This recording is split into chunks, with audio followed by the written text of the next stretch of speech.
할렐루야. 참 좋은 주일을 하나님께서 우리에게 허락해 주셨습니다. 오늘 주일 아침 잠자리에서 눈을 뜨고 몸을 일으킬 수 있음이 우리를 사랑하시고 우리를 통해 하나님의 일을 이루시려고 기대하시는 하나님의 은혜요 축복인 줄 믿습니다. 여러분과 저를 통해 이 땅 가운데 하나님이 보여주고 싶으신, 이루어내고 싶으신 천국의 역사가 있기 때문에 이 주일 우리가 예배드릴 수 있고 이렇게 생명을 가지고 하나님 앞에 설 수 있음을 믿습니다. 하나님의 은혜를 사모하는 영혼에게 좋은 것으로 채워주리라 약속하셨습니다. 우리 오늘 그 하나님의 약속을 바라보시면서 11월 둘째 주일 예배 다 같이 일어나셔서 하늘의 문을 여소서 찬양드리며 은혜의 보좌 앞으로 나아가십시다.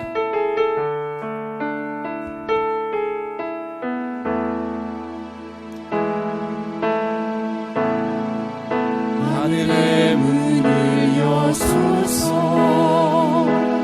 이곳에 주목하소서 주를 향한 노래가 꺼지지 않으니 하늘을 열고 보소서 이곳에 임재하소서 주님을 기다립니다. 기도의 향기가 하늘에 닿으니 주여 임재하여 주소서. 이곳에 오셔서 이곳에 앉으소서.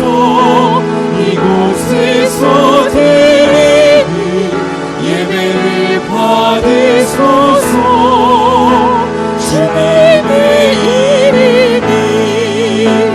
주님의 이름만이 오직 주의 이름만 이곳에 있습니다.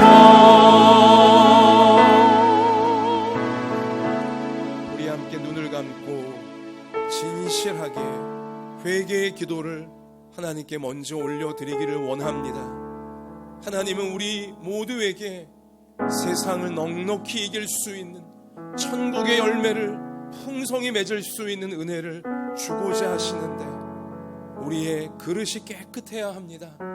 우리 이 시간 알고 또 모르고 지은 우리의 모든 죄와 허물을 하나님께 다 정직히 고백하면서 예수님의 십자가 흘리신 피로 깨끗하게 씻어 주셔서 깨끗한 그릇 되게 하사 하나님의 은혜를 풍성히 받아 마음껏 나누게 해달라고 우리 이 시간 진실하게 회개의 기도 하나님께 올려드리겠습니다. 아버지 하나님, 우리 구주 예수 그리스도의 십자가를 붙잡고 은혜의 보좌 앞으로 나아왔습니다. 하나님의 은혜 없이는 살 수 없게 하나님의 도우시는 그 손길이 아니면 우리가 이 험한 세상을 감당할 수 없게 하나님 앞에 올라왔습니다. 엎드렸습니다. 하나님 이 시간 저희의 모든 죄와 허물, 하나님과 우리 사이를 내놓여 있는 우리의 모든 죄와 허물을 고백하오니 자백하오니 불쌍히 여겨주시고 저를 불쌍히 여겨주시고 우리를 불쌍히 여겨주시고 하나님 우리의 죄를 용서해 주셔서 자백하는 우리의 모든 죄악을 용서해 주셔서 우리 하나님 주시는 귀한 사주의 은혜 우리 가운데 가득하고 주옵니다. 도와주시옵소서. 죄악을 이기는 자가 되시기 원합니다. 아버지 어둠에서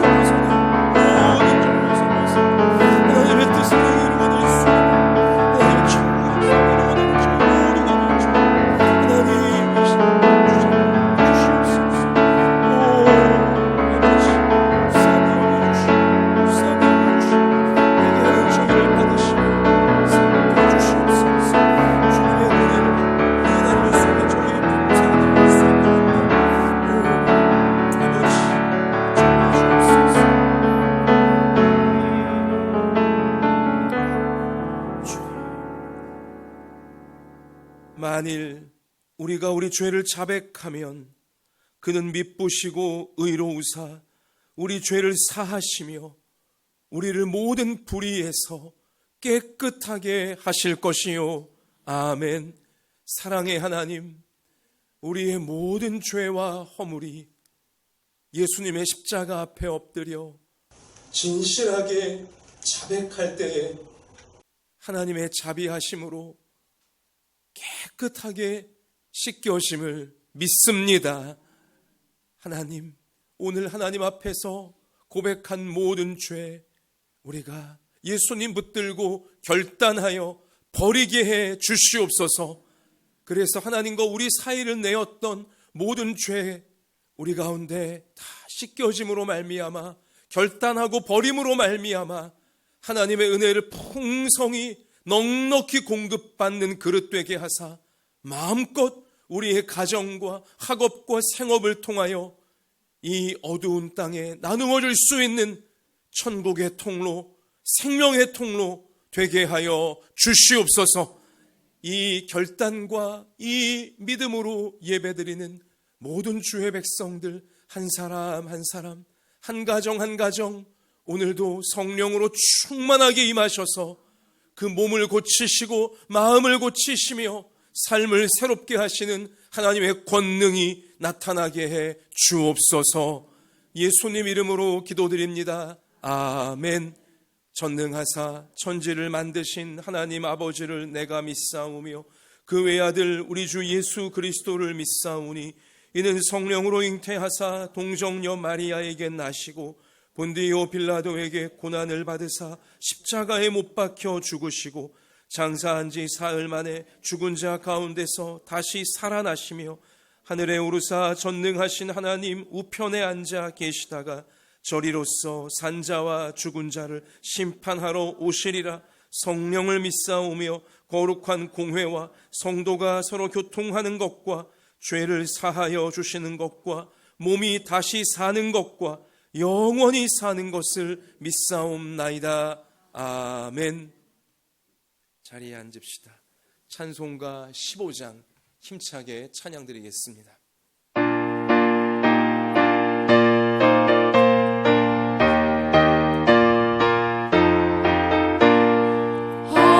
하나님의 크신 사랑 하늘에서 내리사 우리 맘에 항상 계셔 온전하게 하소서.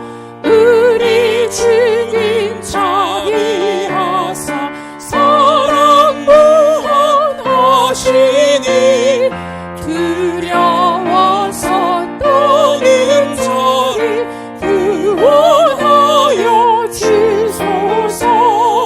걱정 근심 많은 자를 성령 감화하시며 복과 은혜 사랑받아 평안하게 하소서.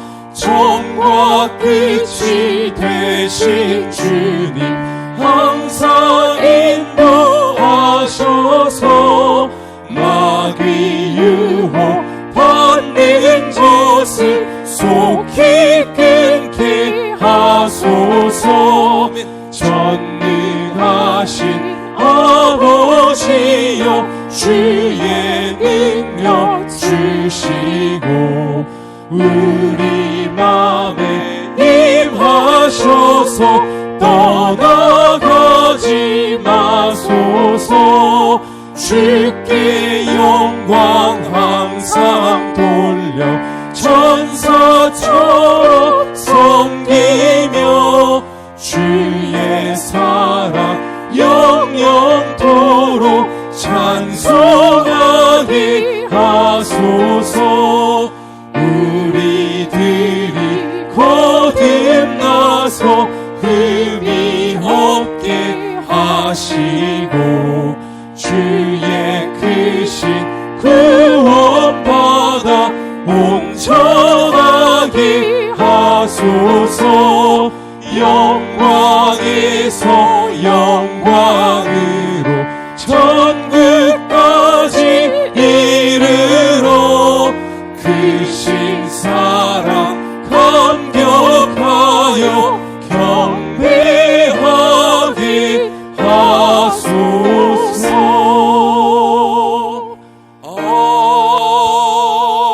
아멘. 아멘. 이 시간 우리를 대표하여 조재협 집사님께서 하나님께 기도드리시겠습니다.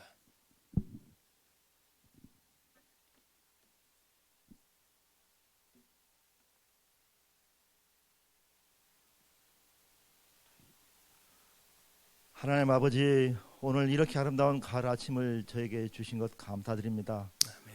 주님, 어김없이 가을이 와서 이렇게 노란 단풍, 빨간 단풍 저에게 주옵시고 또 먼 산에 울긋불긋한 그 아름다움을 선사하시고 또 이렇게 맑은 가을 바람을 주시오니 감사합니다. 아멘. 주님께서 약속하신 바 우리 노아에게 약속하신 것처럼 무지개를 약속하셨듯이 저희에게 이 올해 이 어려운 시국을 코로나 시절을 뚫고 저희가 인내하면서 살아왔음에 대해서 주님께서 보아라 저기 가을이 왔다 이것은 주님의 선물이다 하신 약속임을 믿습니다. 아멘. 아버지. 주님 그 주님의 선물 속에서는 저희가 결국 인내하고 주님의 말씀대로 쫓아가며 인내하고 살아갈 때 주님께서 귀한 선물을 주실 것이라는 그 믿음의 약속을 다시 한번 깨닫게 하시는 것이라 생각합니다. 아버지. 주님, 지난 여름 또 현장에서 생업에서 수고로에 땀 흘리고 고생하면서 살아온 우리 성도들에게 주님 축복하여 주시옵소서. 아버지. 또한 우리 어려운 교회 환경에도 주님 힘을 주시옵소서. 아버지. 주님 하루속히 코로나가 물러가고 이 나라가 안정이 돼서 주님 우리 성도들이 정말 기쁘게 서로 악수하고 또 포옹하며 서로 찬양하며 춤추며 주님을 찬양하고 또 서로에게 힘을 주시는 그런 우리 교회로 회복시켜 주시옵소서. 아멘. 주님 오늘 저희에게 주시는 말씀 야베스의 기도를 생각해 봅니다. 주님께서 저희에게 복을 주시려면은 저희의 지역을 넓히시고 주의 손으로 나를 도우사 나로 환난을 벗어나 내게 근심이 없게 하옵소서 하였더니 주님께서 야베스의 기도를 구하였더라 하셨습니다. 아버지. 주님 오늘 저희가 근심이 없게 해달라고 기도하옵나이다. 주님 그 근심이 그냥 없게 하는 것이 아니라 주님의 품 안에 주님의 말씀 안에 거할 때 저희가 정말 근심이 없는 삶을 살 수 있음을 믿습니다. 아멘. 주님 떨어지는 낙엽을 보면서 주님의 속삭임을 듣습니다. 제여봐 내가 여기 있다. 나를 바라보아라. 그리고 내 품에 거하거라. 그러면 근심이 없어질 것이다.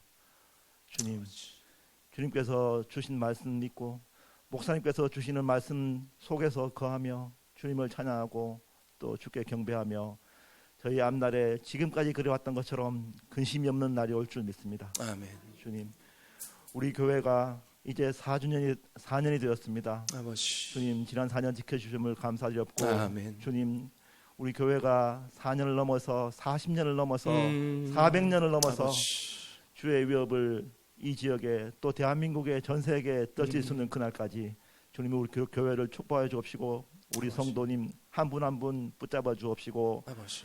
주님 더욱더 성장하게 하여 주시옵소서. 아멘.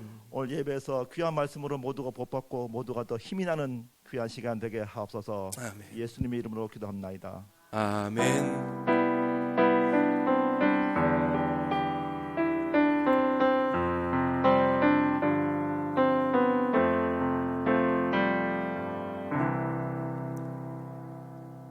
하나님께서 오늘 우리 가운데 주시는 생명의 말씀은 구약성경 역대상 4장 9절과 10절의 말씀입니다.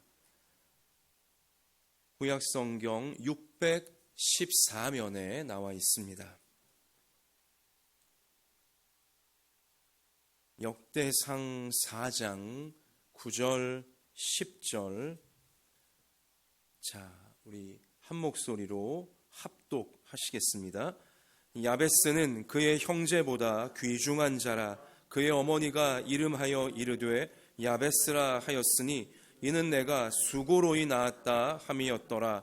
야베스가 이스라엘 하나님께 아뢰어 이르되 주께서 내게 복을 주시려거든 나의 지역을 넓히시고 주의 손으로 나를 도우사 나로 환난을 벗어나 내게 근심이 없게 하옵소서 하였더니 하나님이 그가 구하는 것을 허락하셨더라. 아멘. 우리 같이 외쳐보겠습니다. 하나님, 어떤 일이 있어도 끝까지 내 영혼은 하나님을 믿고 의지하며 찬양하겠습니다. 할렐루야. 자, 우리 이러한 소망과 결단으로 하나님 말씀 같이 붙잡읍시다. 근심이 무엇입니까? 근심은 국어사전을 찾아보면 해결되지 않은 일 때문에 속을 태우거나 우울해하는 상태 혹은 그런 마음이라고 정의가 되어져 있습니다. 참 잘 정의한 것 같습니다. 해결되지 않은 문제, 우리를 근심하게 만듭니다. 마음을 무겁게 짓누르는 것이죠. 계속 우리 마음을 짓누르며 근심 상태에 우리를 가두어 준다는 것입니다. 해결되지 않고 있는 문제들, 그것이 우리를 근심하게 하는데요. 요즘 여러분 한 분 한 분을 근심하게 하는 문제는 무엇입니까? 요즘 우리를 근심하게 하는 문제는 무엇입니까? 국가적으로 보면 이 코로나 사태가 큰 근심거리이고요. 정치 문제 근심거리, 또 경제 문제 근심거리입니다. 자꾸 양극화되어져 가는 이 사회 역시 근심거리이고요. 전쟁이 아직 우리나라가 끝난 상태가 아니기 때문에 안보의 문제, 또 통일의 문제 다 근심거리 맞습니다. 또 미국이 아주 불안정한 가운데 있는데요. 또 중국은 야심을 계속 놓지 않고 있고 미국과 중국 사이에 끼어 있는 우리나라 참 무거운 근심거리입니다. 제가 지금 국가적인 근심 문제들을 열거했는데요. 국가만 그런 게 아닙니다. 사실 우리를 더 힘들게 하는 것은 내 인생에, 내 삶 속에 해결되지 않고 있는 근심거리들이 항상 있다는 것이죠. 그 근심 때문에 속을 태우고 우리는 우울해지기까지 합니다. 건강 문제는 우리의 근심거리가 되어지고요. 돈 문제도 근심거리가 됩니다. 진로 문제, 어떻게 앞날을 헤쳐가야 되나 근심거리가 되고요. 공부 문제, 우리 학생들 참 재밌게 깔깔거리며 웃으면서만 살고 싶지만 공부만 생각하면 학생들 마음이 무거워집니다. 요즘 입시철이고요. 입시 근심거리입니다. 일, 취업 문제도 근심이고요. 사업도 근심이고요. 또 직장으로 옮기는 이직, 이것도 근심이고요. 또 직장 내에서 승진을 하냐 못하냐, 이것도 근심거리 맞습니다. 인간관계에 문제가 생기면 이제 깊은 근심에 빠지게 되어집니다. 우리 학생들 이성교제 문제, 요즘 SNS가 워낙 발달해 있고 다 스마트폰이 있다 보니 이성 문제가 아주 빨리 오는 것 같아요. 제가 길거리를 지나가다가 초등학생 2명이 하는 얘기를 우연히 듣게 되었는데요. 이성 문제로 심각하게 고민을 하고 있더라고요. 초등학교 저학년으로 보임에도 불구하고 그래요. 이성 문제 근심거리 맞고요. 또 결혼 하냐 못하냐, 또 결혼하고 나서도 결혼이 문제, 근심이 되어지는 문제고요. 자녀 문제로 근심이 되고 부모님 문제로 근심이 되어지고 노후 문제로 또 근심이 되어지고, 참 지금 일부러 제가 좀 구체적으로 열거해 드렸는데요. 우리 인생 자체가 이렇게 많은 근심이 계속 끊이지 않게 되어진다는 것입니다. 성경 잠언 15장 13절 말씀 가서 보니 마음의 즐거움은 얼굴을 빛나게 하여도, 그래요, 마음이 즐거우면 얼굴도 빛이 납니다. 그러나 얼굴이 빛이 나는 그러한 시절은 인생 가운데 그리 많지 않고요. 오히려 마음의 근심은 심령을 상하게 하느니라. 이 마음에 근심이 끼기 시작하면 심령, 이 우리 영혼이 상처받고 아파하고 괴로워하게 된다는 것이죠. 또 잠언 17장 22절 보니 심령의 근심은, 자, 마음의 근심이 들어 영혼이 상하면, 자, 그 영혼의 근심은 뼈를 마르게 하느니라. 육체까지도, 뼈까지도 아주 말라붙는 고통 가운데 빠지게 만든다는 것이죠.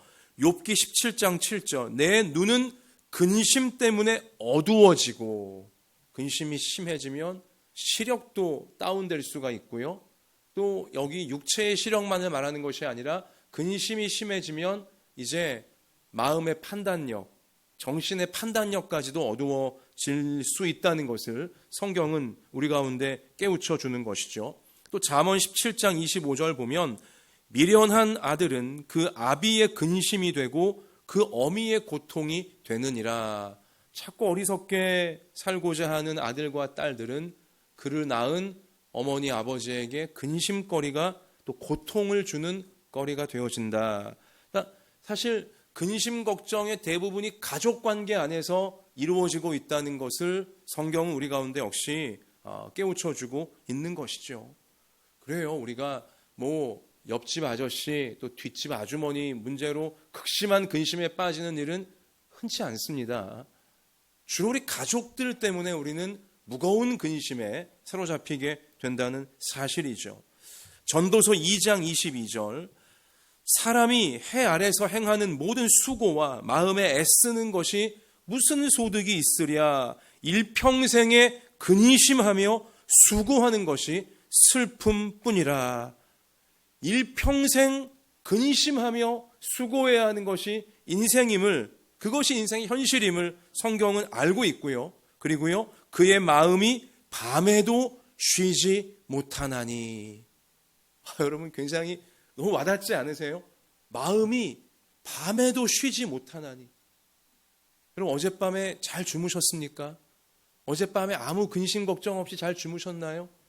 잠자리에 들어서도 머릿속에 남아있는, 마음속에 이 가시지 않는 근심 걱정거리가 우리에게 다 있었지 않습니까? 밤에도 그 마음이 쉬지를 못하나니. 일평생을, 모든 인생이 그리 살게 된다는 것이죠.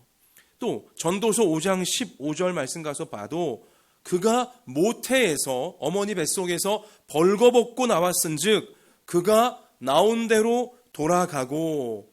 그렇죠, 어머니 뱃속에 우리가 응애하면서 벌거벗고 나와서 다시 우리는 이제 돌아가게 되어지는데요, 수고하여 얻은 것을 아무것도 자기 손에 가지고 가지 못하리니. 죽음이 오게 되어지면 일평생 내가 모은 모든 것들 아무것도 손에 쥔 채로 갈 수 없다는 거예요. 자, 그러며 일평생을 많은 근심과 질병과 분노가 그에게 있느니라. 그러니까 인생의 현실을 성경이 우리 가운데 알려주시는 대목들이에요. 이런 말씀들은 일평생 한 사람이 많은 근심과 질병과 분노, 여기에 계속 잡혀간다는 것이죠. 너무 사실적이에요. 한평생을 살며 계속 근심거리가 있고요, 또 몸이 아프고요, 질병, 또 마음도 아프고요, 마음의 질병, 또 그럼 화가 나고 분노에 휩싸이고. 그 인생을 현실적으로 정의하라면 근심, 질병, 분노다. 참 뼈아픈 그러한 사실인 것입니다. 자, 이러한 근심이 우리 인생 가운데 있을 때에 사람들이 어떤 태도를 취합니까? 사람마다 좀 다릅니다. 근심이 있을 때 각 사람들이 반응하는 모습, 또 근심을 대하는 태도가 다른데요, 어떤 사람은 혼자 고민합니다. 혼자 끙끙 앓아요. 부인에게도 말 안 하고 남편에게도 말 안 하고 아무리 친한 친구에게도 말도 안 하고 혼자 그냥 끙끙 앓아요. 세상 모든 무거운 짐을 혼자 끙끙 짊어지고 있습니다. 이런 스타일이 있고요. 그러나 자, 근심, 해결되지 않고 있는 문제 때문에 생겨지는 고통이 근심이라고 했습니다. 근데 혼자 끙끙 근심을 짊어지고 앓는다고 한들 해결이 쉽게 됩니까? 혼자 끙끙 앓으면 참 해결이 되지 않고 한계에 부딪히는 경우가 훨씬 더 많은 사실이라는 것입니다. 자, 그리고 또 근심이 있을 때 어떤 사람은요, 매우 훌륭한 이제 스타일인데요, 더 노력해요. 어떻게든 이 해결되지 않는 문제를 풀어보려고 더 성실하게, 더 노력하는 그런 태도를 보이는 사람도 있습니다만은, 그러나 아무리 성실하게, 아무리 노력을 많이 한다 해도 해결되지 않고 있는 근심거리들이 여전히 있다는 것 또한 사실인 것입니다. 또 어떤 사람은요, 근심이 생겼을 때 사람을 너무 의지해요. 혼자 어쩔 줄을 몰라 하고 혼자 어떻게 감당이 조금도 안 되기 때문에 자꾸 사람을 의지하는 거예요. 부모님을 찾고, 자녀를 의지하고, 친구를 의지하고, 선배, 후배 할 거 없이 사람들만 쫓아다니면서 좀 나 좀 도와달라고, 이거 좀 해결해달라고 무조건 다른 사람만 붙들고 늘어지는 이러한 태도를 보이는 사람도 있다는 것입니다. 그러나 이것도 도움받는 데는 한계가 너무나 명확하다는 문제가 있는 것이죠. 또 어떤 사람은요, 근심이 생기잖아요. 술부터 찾아요. 한 잔 안 하면 도저히 못 견디는 거예요. 술로 달래는 거죠. 또한 어떤 사람은 술이 아니라 게임을 찾아요. 머리 복잡하다고, 머리 아프다고 그냥 컴퓨터 게임이든 아니면 심지어 어떤 도박장이든 게임에 또 이제 빠지는 겁니다. 스트레스 풀겠다고 하면서. 그러나 근심거리를 만났을 때 술로 달래려고 하고 게임으로 좀 쉬어가려고 하지만 해결됩니까? 그거야말로 이건 잘못된 해결책인 것이죠. 그때뿐이죠. 잠깐 잊었을 뿐이지 술 깨고 나면 또 도박 빚 생기고 나면 더 큰 문제가, 더 큰 근심거리에 이제 빠지게 되어진다는 것입니다. 또한 어떤 사람들은 근심이 있으면 무조건 회피하고 말아요. 무조건 그냥 포기하려고 하고 회피해버리고 말아요. 그 사람이 회피하는 근심을 가족 중에 누군가가 떠나야 될 것이고 이웃 중에 누군가가 떠나야 될 것이고 그렇게 하지만 나는 모르겠다는 거예요. 무조건 회피하고 무조건 포기하려고 하는 그런 스타일의 사람도 있는 것인데요. 회피한다고 근심이 피해질 수 있는 것도 아니고 오히려 문제는 더 심각해져만 가게 된다는 것입니다. 자, 여러분 한 분 한 분은 어떠십니까? 근심이 있을 때 어떠한 반응으로, 어떠한 태도로 그 근심을 해결하려고 하십니까? 우리 오늘 역대상 4장 말씀을 보았는데요. 요즘 우리가 역대상 이 초반부를 보는데 하나님 백성들의 족보가 쭉 나오고 있는데요. 우리 역대상 4장, 바로 어제의 본문 말씀이었는데 우리 묵상 교과서에 우리가 잘 아는 이름이 나와 있습니다. 야베스라고 하는 이름이죠. 한번 같이 해보십시다. 야베스. 이 인물이 우리의 눈길을 끄는 건 역대상 이 하나님 백성들의 족보 자체가 이 이름에 눈길이 가도록 그렇게 기록해 놓으셨기 때문이에요.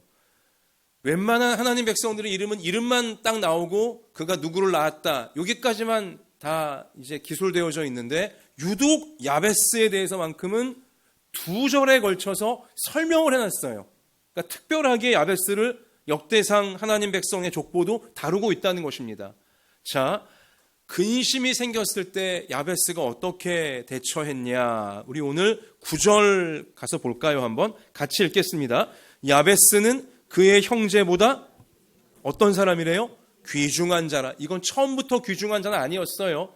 일단 나중에 야베스란 이 사람이 다른 사람들보다 굉장히 귀중한 인생이 되었다는 거예요. 결과를 지금 미리 앞에 말씀해 놓으신 거고요. 자, 그는 처음에 근데 어떠했냐? 그의 어머니가 이름하여 이르되 어떻게 했다고요? 야베스라 이름을 붙여줬대요. 하였으니 이는 내가 행복하게 낳았다예요. 너무 쉽게 낳았다예요. 수고로이 낳았다 함이었더라. 한글 성경이 점잖게 이 번역을 했는데요. 수고로이, 점잖게 한 번역입니다. 그냥 좀 원색적으로 번역을 하면요, 고생하며 낳았다는 거예요. 고생하며 이 아들을 낳은 것입니다. 그 어머니가. 그 어머니가 이 아들을 낳을 당시 그 집안 형편이 너무너무 안 좋았던 거예요. 너무너무 정말 찢어지게 가난한 그러한 상태였다는 것이죠. 고생 중에 또 아들을 낳은 거예요, 지금. 자, 그래서 오죽하면 그 아들의 이름을 야베스, 우리가 히브리어를 잘 모르니까 야베스 하면 딱 와닿지 않지만, 야베스라는 이 히브리어는요, 뜻이 고통이란 뜻입니다. 고생이란 뜻이에요. 이 한많은 세상에 왜 태어났니? 우리나라에 그런 말이 있잖아요. 왜 태어났니? 그러니까 생일 축하합니다 노래 부를 때 장난삼아 왜 태어났니? 우리 이렇게 노래 부르는 경우도 친구들끼리 간혹가다 있지 않습니까? 그렇잖아요. 이 한많은 세상에 왜 태어났냐고 아마 야베스 어머니가 그런 심정이었던 것 같아요. 그래서 아들을 낳은 다음에 이름을요, 고통이라고 지은 거예요. 이름을 고생이라고 지은 거예요. 고생해야 될 이 세상에, 이 박복한 집안에 너는 왜 태어났냐 하면서 아들 이름 자체를 고생이라고. 여러분, 얼마나 고생이 심했으면 애 이름을 희망 섞인 의미로 지어줄 마음의 여유조차 없었던 거예요. 얼마나 고생이 심했으면 애 이름을 그냥 고생이라고 지었어요. 저주에 가까운 것입니다, 사실은. 아무 희망도 주지 못하는 그런 현실을 적나라하게 반영하고 있는 것이죠. 여러분, 여러분의 이름이 고통이면 좋으시겠습니까? 이 얼마나 사실 부모님이 원망스럽겠어요. 어떻게 내 이름을 그렇게 고생이라고 지을 수 있나, 고통이라고 지을 수 있나. 뭐 죄송한 좀 말씀이긴 하지만 제가 최근에 기사를 읽다가 어느 기자의 이름이 눈을 제가 뗄 수가 없었어요. 기자분의 이름이 나확진이에요. 그러니까 이런 시대가 올 줄 몰랐겠죠, 그 부모님이. 뭐 이제 좋은 뜻으로 지으셨겠지만 어쨌든 어감이, 그러니까 아마 굉장히 좀 요즘 그분은, 그 기자분이 어려울 거예요, 좀 인간관계에서 이름 때문에. 근데 어쨌든 이름이 고통, 야베스는 고통이란 뜻이에요. 야베스는 고생이란 뜻입니다. 자, 그런데요, 사실 이쯤 되면 이 야베스가 어린 시절을 지나고 청년이 된 다음에 현실을 좀 알게 되면은 굉장히 부모에 대한 원망과 세상에 대한 적개심과 뭐 이런 것들이 막 치밀어 오르지 않겠습니까? 일반적으로. 그런데요, 야베스는 그렇지 않았습니다. 여기에 하나님의 은혜가 있는 것인데요, 여기에 하나님의 참 축복이 이 야베스 인생에 깃든 것인데요. 자, 10절 말씀입니다. 대반전이 벌어지는데 10절 같이 읽겠습니다. 야베스가 이스라엘 하나님께 아뢰어 이르되 주께서 내게 뭘 주신다고요? 자, 이것이 지금 야베스의 기도인 걸 우리가 알고 있는데요, 기도하는 첫 마디가 뭐부터 나오고 있습니까? 복. 원망이 아니에요. 여러분, 분노 섞인 게 아니에요. 하나님, 나를 왜 이렇게 태어나게 만들었습니까? 하나님, 내 이름이 왜 고생이고 고통입니까? 어떻게 이렇게 나를 만드셨습니까? 여러분, 기도하는 첫 마디가 원망과 불평과 분노가 아니에요.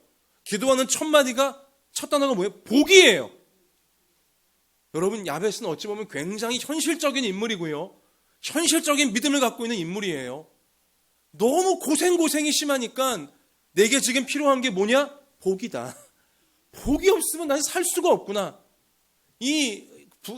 뭐랄까요? 불행한 현실, 너무 저주받은 듯한 현실 속에 그는 분노와 원망과 저주의 먹이가 된 것이 아니라 현실 파악을 딱 하면서 복이 필요하구나.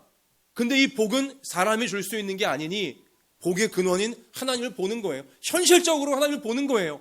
하나님밖에는 내가 붙잡을 길이 없습니다. 하나님밖에 내가 복받을 길이 없사오니, 근데 마침 복은 하나님께 속했다고 하셨사오니 내게 복을 주십시오. 여러분, 현실적인 믿음의 기도고요, 똑 부러지는 기도인 것입니다. 환경에 깔리지 않아요. 근심에 먹이가 되지 않습니다. 오히려 돌파구를 찾는, 해결책을 찾고자 하는, 그리고 가장 정답인 기도의 해결책으로 하나님 붙들고 나가고 있다는 것이죠. 복을 주시려거든. 자, 그러며 담대하게 이제 뭐라고 간구합니까? 자, 계속 읽어볼까요, 한번? 나의 뭘 넓혀달라고요? 지역을 넓히시고. 전 정말 당돌한 기도예요. 아무것도 없는 흙수저 중에 흙수저, 아니 수저조차 없는 그런 형편이었는데도 불구하고요, 지역을 넓혀달래요. 아무것도 없는데 하나님 내 땅을 넓혀 주옵소서. 여러분 이것도 한글 성경에 점잖게 번역해서 지역이죠. 땅이에요. 히브리어 원어가 쓰면 땅입니다. 땅을 주세요 한 거예요. 땅을. 내 땅에 땅을 더해 주십시오. 땅을 넓혀 주시고 또 주의 손으로 나를 도우사 나로 어디에서 벗어나요? 환난을 벗어나 내게 근심이 없게 하옵소서. 하나님, 근심은 이제 지긋지긋합니다. 환난은 이제 지긋지긋합니다. 제발 환난에서 벗어나 근심 좀 없는 인생을 내가 떵떵거리며 살 수 있도록 도와 주시옵소서. 그런 복을 주시옵소서. 여러분, 야베스의 근심을 해결코자 하는 그의 태도는 기도였습니다. 기도였어요. 회피한 것도 아니고요, 포기한 것도 아니고요, 분노에 휩싸인 것도 아니고요, 사람들 붙잡고 징징거리는 것도 아니었고요, 혼자 끙끙 앓는 것도 아니었고요. 야베스의 해결책은 무엇이냐? 기도하는 것이었습니다. 복의 근원이신 하나님을 붙잡은 거예요. 하나님, 내게 복을 주십시오. 내 평생에 받아본 적이 없는 복이라는 것을 나에게도 하나님 허락해 주시옵소서. 내 부모님조차 땅 한 평 없었는데 주님 내게는 땅을 주십시오. 넓은 땅을 주십시오. 그리고 이 지긋지긋한 환난과 근심이 내게서 이제 완전히 사라지게 해 주시옵소서. 그렇게 주의 손으로 나를 도와 주옵소서. 정말 당돌한 기도를, 현실적인 기도를 올렸는데요, 놀랍게도 우리의 눈이 휘둥그레질 정도로 성경은 이어지는 말씀에 어떻게 표현되어 있습니까? 하였더니 하나님이 그가 구하는 것을, 웃기지 마라. 너가 뭘 잘했다고 내가 이렇게 하신 게 아니라 뭐라고요 지금?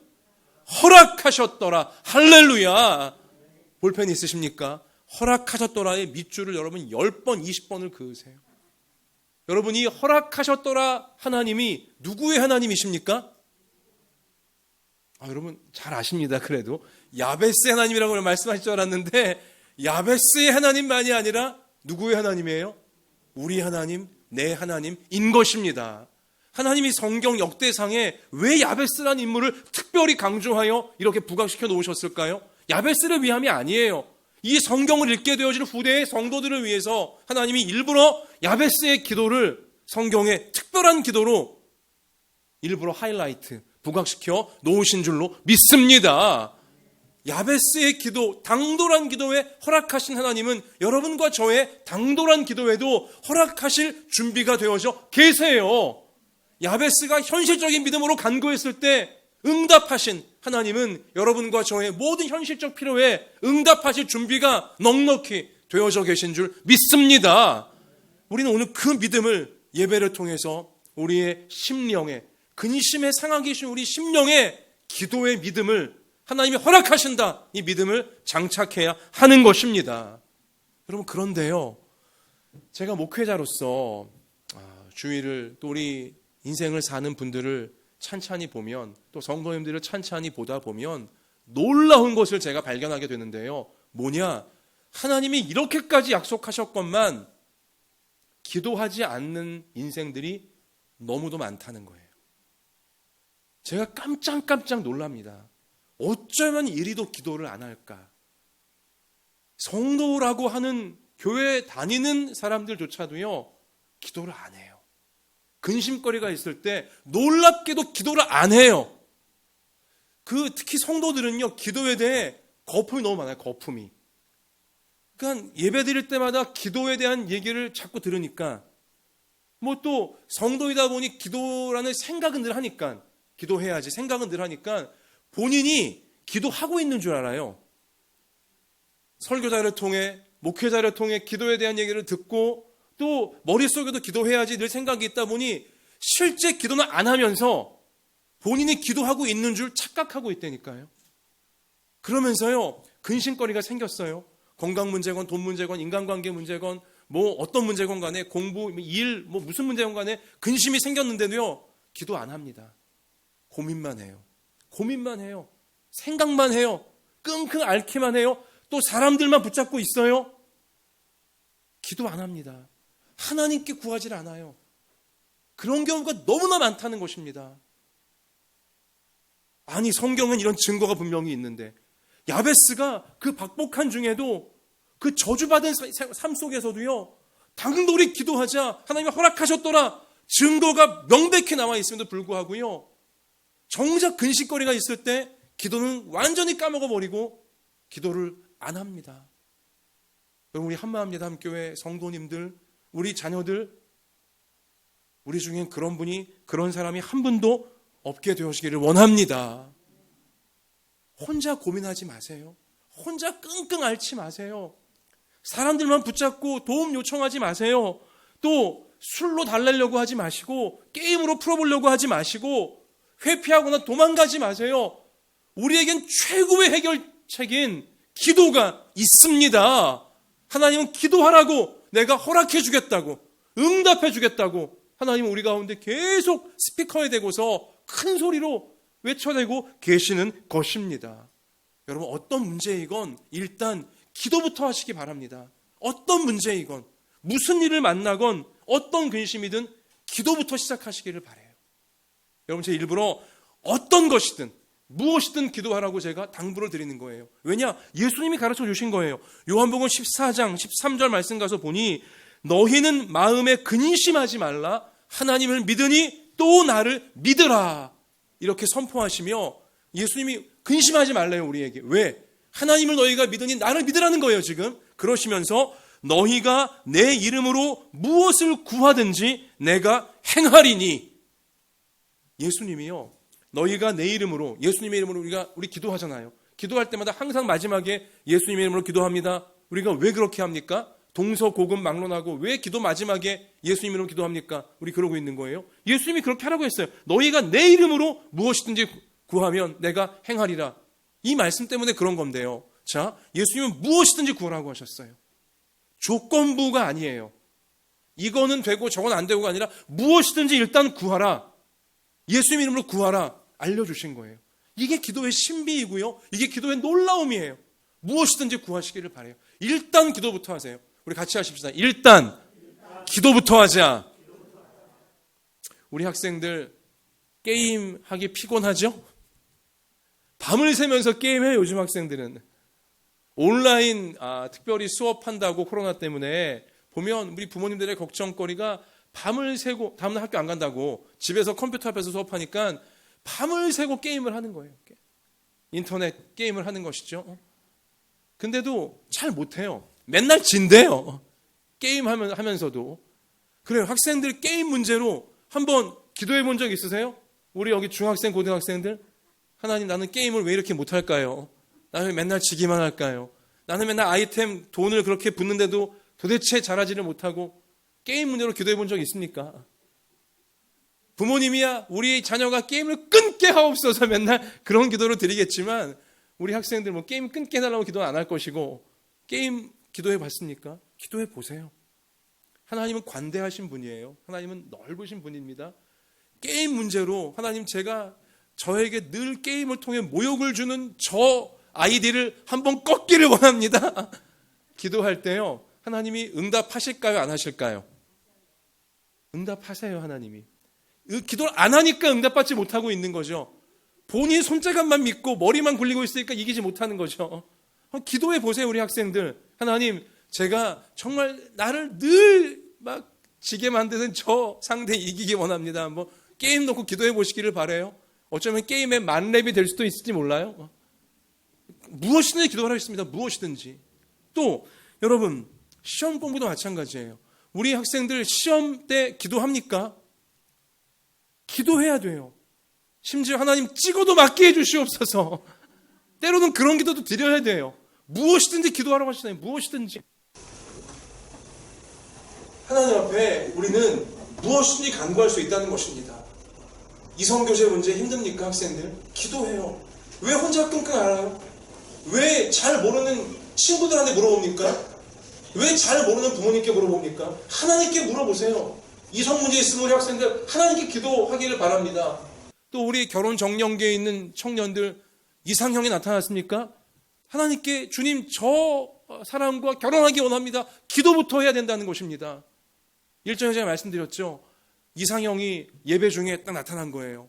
어느 자매가. 그래서 자기 마음에 드는 그 형제 뒤에 앉아갖고요. 항상 기도했어요. 예배 시간마다 형제 바로 뒤에 앉아갖고 하나님 내 앞에 있는 이 형제와 결혼하기 원합니다. 이 형제를 주시옵소서 기도했더니 하나님 응답해 주셨어요. 물론 그 형제님은 전도사님이었고 이제 그 자매 사모님으로 지금도 사역하고 계시지만은 하나님 응답해 주신다는 거예요. 또한 우리 바쁠 때 하나님 길이 열려야 될 텐데 길이 좀 열리게 해 주옵소서, 교통이 열리게 하소서 기도할 필요가 있고요. 주차장 자리 꼭 하나 있게 해 주시옵소서, 제가 늦었습니다. 기도할 필요가 있고요. 몸이 아파도 기도할 필요가 있고요. 기도부터 하는 것이고요. 주님 제가 고침받기 원합니다. 마음이 아파도 기도부터 하는 것이고요. 돈이 부족합니까? 기도부터 하는 거예요. 하나님 채워주십시오. 하나님 백성이 망신당하게 생겼습니다. 하나님 불쌍히 여기소서. 무엇이든지 구하는 거예요. 복권에 당첨되고 싶습니까? 기도해야 돼요. 하나님 당첨되기 원합니다. 무엇이든 간구하라고 하나님께서 분명히 성경 가운데 기록해 놓으셨잖아요. 여러분 제가 왜 이렇게 담대하게 말씀을 드리는 줄 아세요? 한번 같이 하십시다. 자녀의 문제가 아닙니다. 자녀의 문제는 부모의 문제입니다. 어린 자녀가 끙끙 앓고 있어요. 자녀가 병들었어요. 누가 고쳐줘야 되는 문제예요? 자녀 스스로 고쳐야 되는 문제입니까? 아니에요. 부모가 병원에 데려가서 부모가 고쳐야 되는 문제인 것입니다. 자녀가 지금 공부 중에 힘들어요. 자녀 혼자 해결해야 됩니까? 부모가 도와주는 거예요. 부모가 해결해주는 문제인 것입니다. 여러분과 제가 하나님 아버지께 무엇입니까? 우리는 하나님께 아무 관계 없는 사람들이에요? 여러분과 저는 하나님의 자녀잖아요. 우리 하나님의 자녀예요. 우리의 모든 문제는 우리의 아버지이신 하나님의 문제인 것입니다. 하나님은 우리가 문제에 빠질 때, 우리가 근심 걱정에 빠질 때 우리에게 네가 알아서 해결해라 하신 적이 없어요. 너의 문제는 나의 문제다. 하나님 말씀하시는 거예요. 하나님은 그렇게 여기시는 것입니다. 여러분 이것이 복음이에요. 기쁜 소식이에요.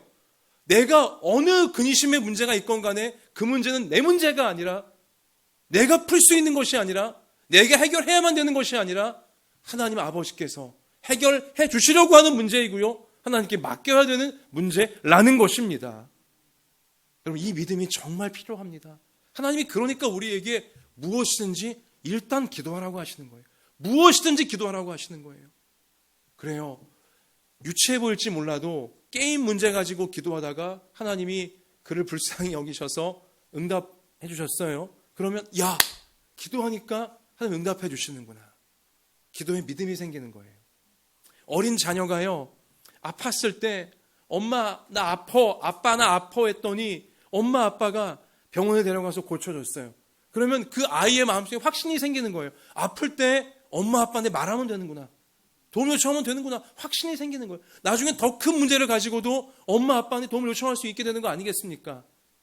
우리가 게임 문제로 기도하다가, 복권 문제로 기도하다가, 또 시험 문제로 기도하다가, 인간관계 문제로 기도하다가 하나님이 응답해 주셨어요. 그러면 하나님이 이런 문제도 응답해 주시는구나.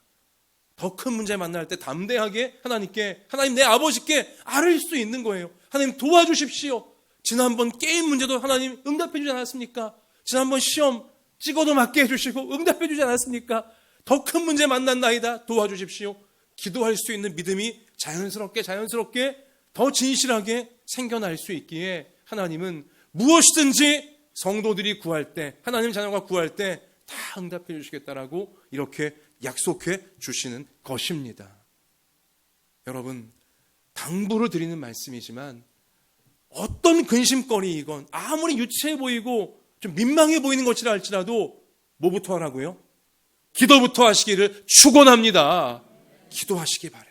여러분의 머릿속에, 여러분의 마음속에 어떤 근심거리건 그 문제가 생기는 순간 기도해야겠다. 하나님 아버지께 기도해야겠다. 기도해야지 하고 실제로 기도로 이어지는 무릎 꿇고 눈 감고 전심을 다해 하나님 도와주십시오. 야베스처럼 복을 주십시오. 이 근심이 사라지게 하십시오. 기도할 수 있는 우리의 평생이 되어지기를 주의 이름으로 축원합니다. 근데 우리가 한 단계만 더 들어가 봅시다. 하나님께서 우리가 무엇이든지 기도할 때 다 응답해 주시는 건 맞아요. 그런데 부모와 자녀 관계 속에서 우리가 한 단계 깊이 생각해 봅시다. 자녀가 어릴 때에는 이제 응석바지가 되어서 막 보채면은 웬만한 부모들이 다 해줘요. 일단 다 그렇게 원하는 대로 해주고 다 해줍니다. 그러나 이제 자녀가 청소년 되어지고 청년 되어지고 성장하는 과정에선 자녀가 막 해달라고 하고 보채고 응석 부린다 해도 부모가 해줄 수 없는 것들이 있어요. 아니 해주면 안 되는 것들이 있습니다. 정상적인 부모라면 자녀를 정말 사랑하여 자녀가 사람 구실하고 존경받는 인생, 후회 없는 인생이 되게끔 만들어주고 싶은 부모라면 어때요? 자녀가 원해도 때로는 거절합니다. 때로는 고생하게 만들어요. 그 어려움을 돌파해내는 법을 본인이 배울 수 있도록 그렇게 만든다는 것이죠. 하나님 아버지도 마찬가지이십니다. 여러분과 제가 기도할 때 하나님이 응답을 안 해주시는 것처럼 보일 때가 있어요. 하나님, 지난번 게임할 때는 응답하시더니 이번에 왜 응답하지 않으십니까? 지난번 시험 때에는 찍어도 맞게 하시더니 이번에는 공부 열심히 했는데 왜 성적이 안 오르게 하십니까?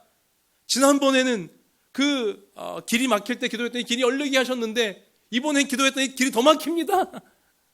또 지난번에 돈 문제로 기도했는데 응답하시더니 이번에 왜 응답하지 않으십니까? 우리 그럴 때가 있어요. 자, 하나님이 그때는 왜 그렇게 하시는 겁니까? 왜 즉각적인 응답을 안 하시는 것이죠? 우리를 성숙시켜야 될 단계에 우리가 도달해 있는 거예요.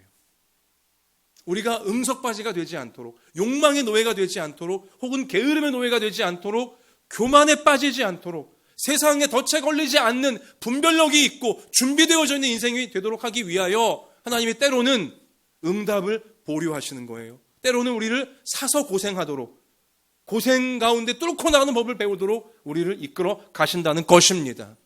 예레미야가 3장 32절 말씀 가서 보면 그가 비록 근심하게 하시나 그의 풍부한 인자하심에 따라 긍휼히 여기실 것임이라. 주께서 인생으로 고생하며 근심하게 하심은 본심이 아니시로다. 밝혀놓으셨어요.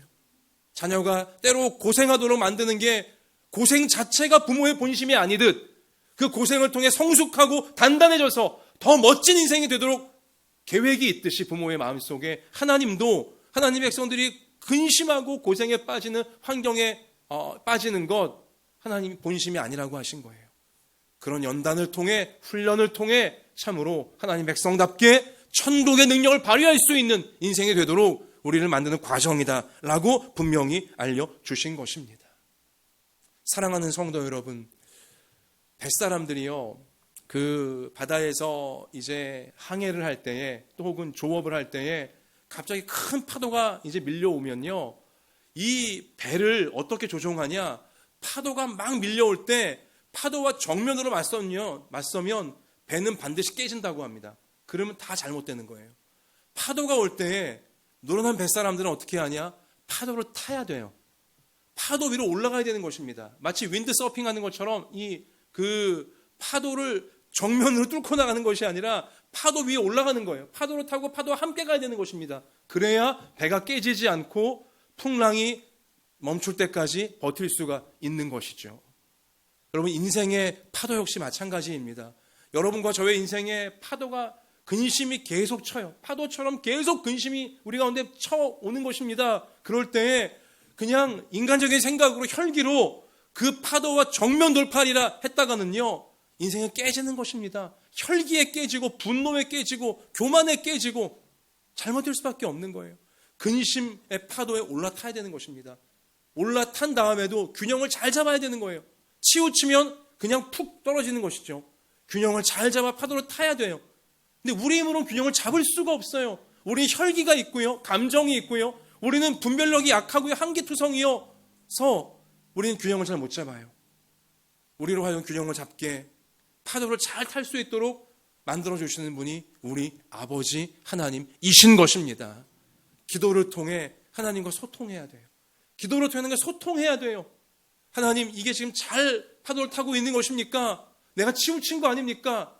기도를 통해 하나님과 소통하면서 근심 걱정의 파도를 잘 타고 나가다 보면 하나님께서 우리를 더 노련한 뱃사람으로, 더 튼튼한 강력한 뱃사람으로, 인생의 놀라운 선장으로 우리를 비정하실 수 있게 되어지는 것입니다.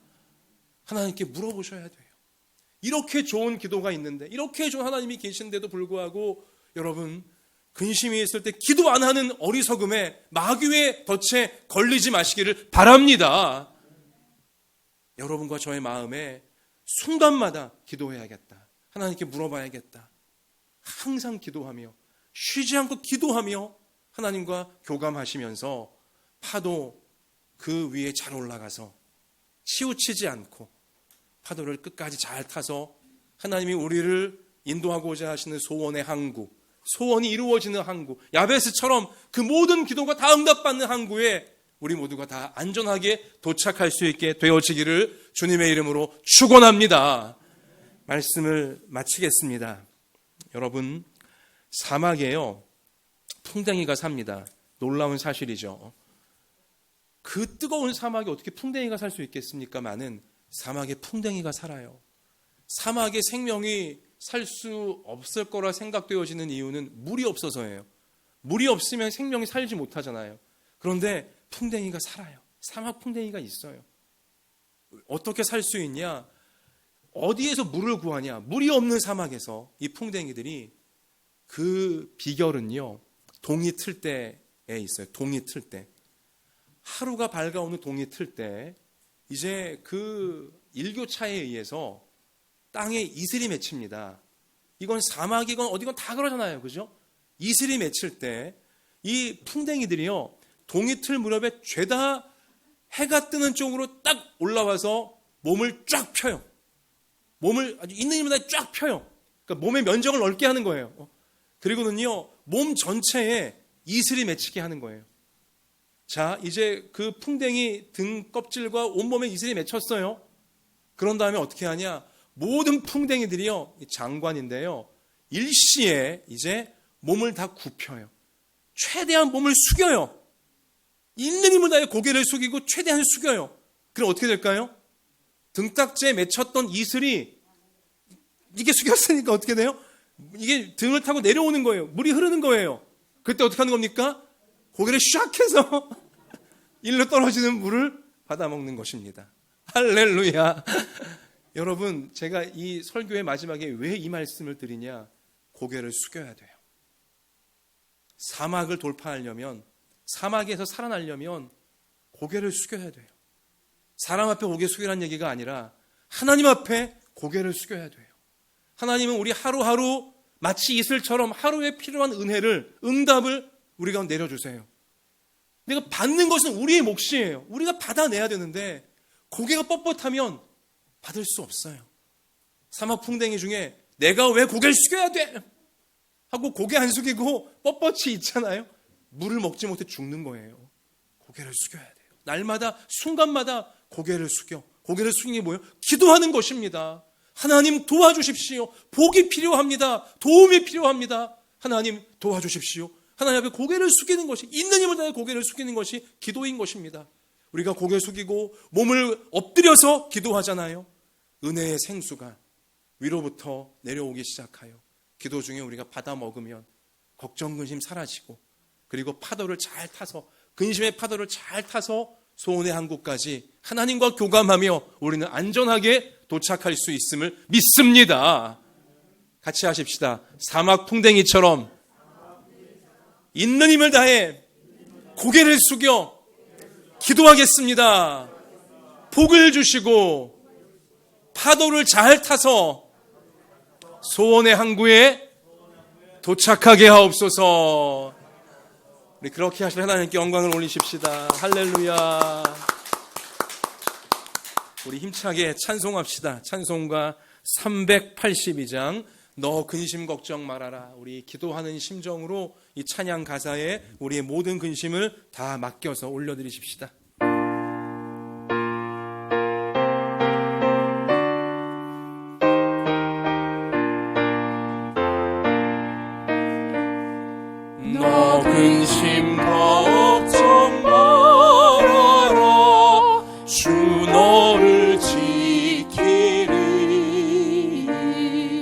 주 날개 밑에 거하라 주 너를 지키리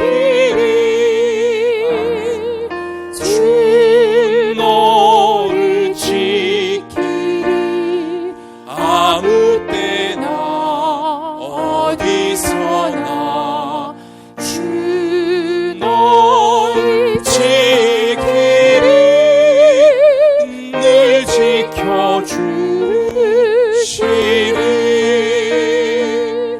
어려워 낙심될 때에 주 너를 지키리 위험한 일을 당할 때 주 너를 지키리 아멘 주 너를 지키리 아무 때나 어디서나 주 너를 지키리 늘 지켜주시리 너쓸 건 미리 아시고 너쓸 것 미리 아시고 주 너를 지키리 너를 지키리 구하는 것을 구하는 주십니다. 것을 주시며 주 너를 지키리 너를 지키리 주 너를 지키리 아무 때나 어디서나 주 너를 지키리 늘 지켜주시리 두 손을 가슴에 포갭시다. 어려운 시험 당해도 어려운 시험 당해도 근심하지 맙시다. 주 너를 지키리 주의 품에 주의 품에 거하라 주 너를 지키리 주 너를 지키리 아무 때나 아무 때나 어디서나 주 너를 지키리 너를 지키리 늘 지켜주시리 우리 가슴에 손을 포개신 채로 합심하여 기도합시다. 내 마음속에 있는 모든 근심, 걱정, 염려, 두려움, 어두움, 눈물, 슬픈 탄식 이 시간 다 나의 아버지이신 하나님께 기도로 맡기시기를 바랍니다. 우리 가족 한 사람 한 사람 그들이 끙끙 앓고 있는 모든 걱정과 근심거리들 이 시간 하나님 저들이 하나님께 기도할 수 있도록 맡길 수 있도록 도와주시옵소서.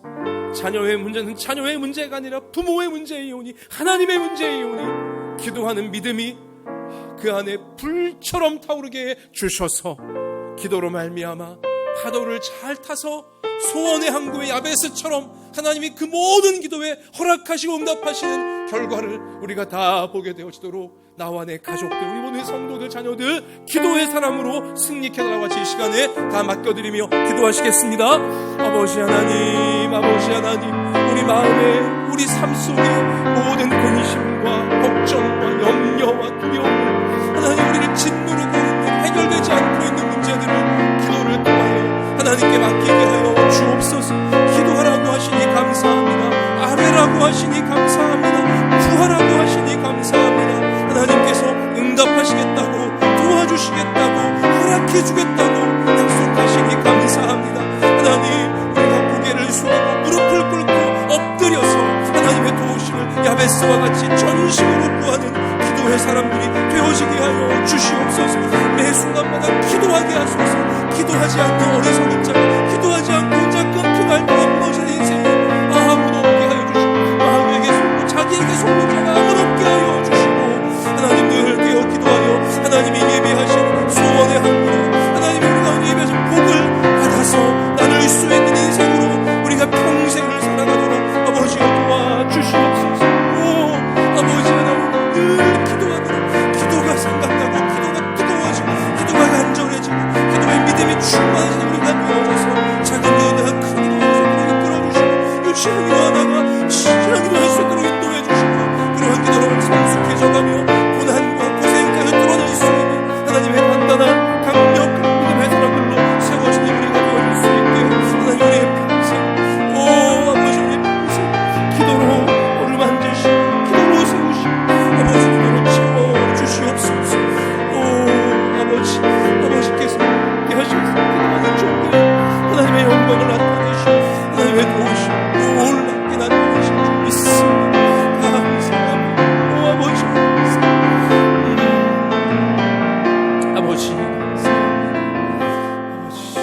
하나님, 근심 걱정이 없는 인생이 누가 있겠습니까? 그럼에도 불구하고 근심 걱정이 있을 때 기도하지 않고 혼자 끙끙 앓기만 하고 사람과 세상만 바라보았던 적이 있었음을 고백합니다. 하나님, 우리를 용서해 주시고 우리 인생을 창조하시고 우리 인생을 너무나 사랑하시는 복의 근원이신 하나님 앞에 매 순간마다 기도하지 않고는 견딜 수 없는 순수한 믿음이 오늘 하나님의 자녀인 우리 모두에게 부어지게 해 주시옵소서. 기도할 수 있는데도 기도하지 못하게 하고 기도를 잊어버리게 만드는 마귀에게 속지 말게 하여 주시고, 기도를 놓쳐버리는 자기 자신에게 속지 말게 하여 주시고, 그렇게 근심의 노예가 되고 그렇게 걱정에 깔리는 인생 아무도 없게 하여 주시옵시며, 매 순간마다 기도해야겠다, 기도하자, 기도하면 하나님이 도우신다. 오늘 야베스의 이 말씀의 믿음이 우리 모두에게 평생 충만하게 하여 주셔서 평생의 인생의 순간순간마다 깨어 기도함으로 말미암아 하나님께 응답받아 주님 주신 복을 마음껏 누리고 나누어 주는 저희의 삶이 되어지도록 하나님, 우리를 기도의 사람으로, 강력한 기도의 사람으로 날마다 세워 주시옵소서. 하나님, 혹시라도 기도 중에 응답되지 않는 것처럼 보여 답답한 부분이 있습니까? 어려운 부분이 있습니까? 하나님이 우리를 성숙시키시려고, 우리를 세상을 능히 이길 수 있는 하나님의 강력한 자녀 만드시려고 빚어가시는 과정인 것을 확신하게 하여 주셔서 이 어려움의 시기도 끝까지 기도하며 하나님 말씀 붙잡고 나아가 마침내 한 단계, 두 단계, 10단계 성숙해지며 참으로 모든 문제를 해결해 나갈 수 있는 주의 백성들로 준비되어 가도록 하나님 저희들을 붙잡아 주시옵소서. 그래서 우리가 구하는 모든 것을 하나님이 허락하시는 놀라운 간증이 넘쳐나는 우리의 삶 되게 하실 줄 믿습니다. 아버지요, 오늘도 우리 가운데 아픈 환자가 있습니까? 주의 손이 안수하셔서 모든 병증이 사라지게 하여 주시고, 마음이 어둡습니까? 주의 손이 안수하셔서 믿음의 환한 빛이 비추어지게 주옵시며, 남들이 알지 못하는 간절한 안타까운 기도 제목이 있습니까? 하나님, 맞춤형의 은혜를 내리워 주셔서 하나님의 손 꼭 붙잡고 위기를 이겨내며 주님의 뜻을 이루어 가도록 축복해 주시옵소서. 오늘 이러한 믿음과 소망으로 우리 주일의 귀한 예물 하나님께 드립니다. 우리 자신을, 우리 모든 삶의 현장을 주님께 드립니다. 주님 받으시고 돌보아 주셔서 하나님의 선한 열매가 맺히는 삶이 펼쳐지도록 우리 하나님 이끌어 주옵소서. 예수님 이름으로 기도드립니다. 아멘.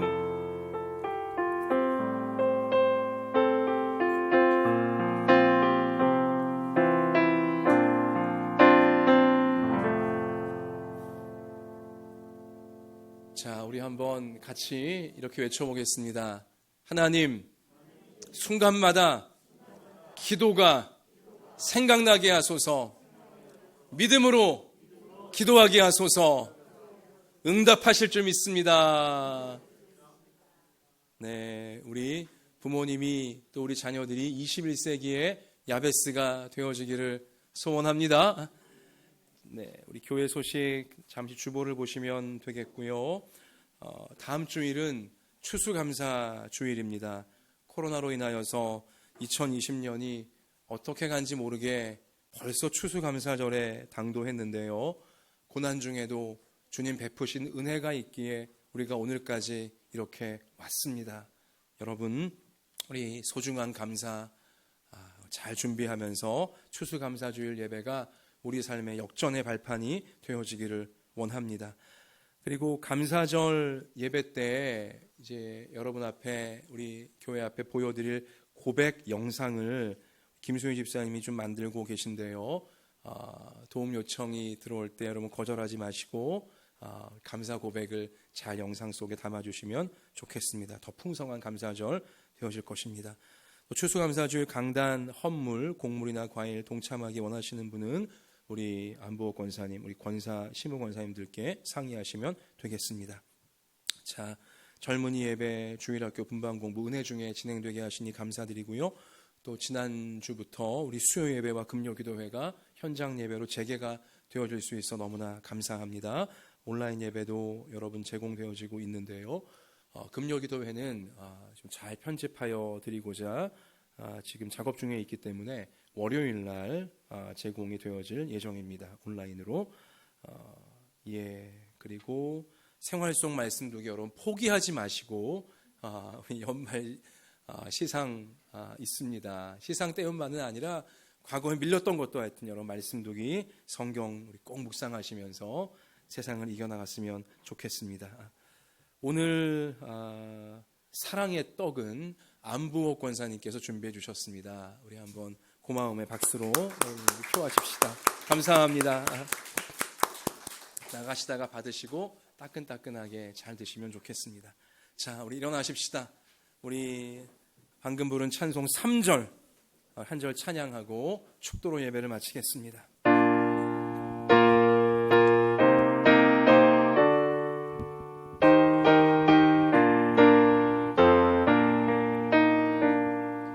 넛을 건 미리 아시고 주 너를 지키리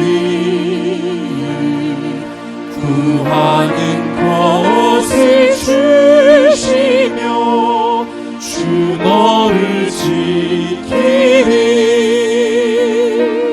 주 너를 지키리 아무 때나 어디서나 주 너를 지키리 늘 지켜주시리.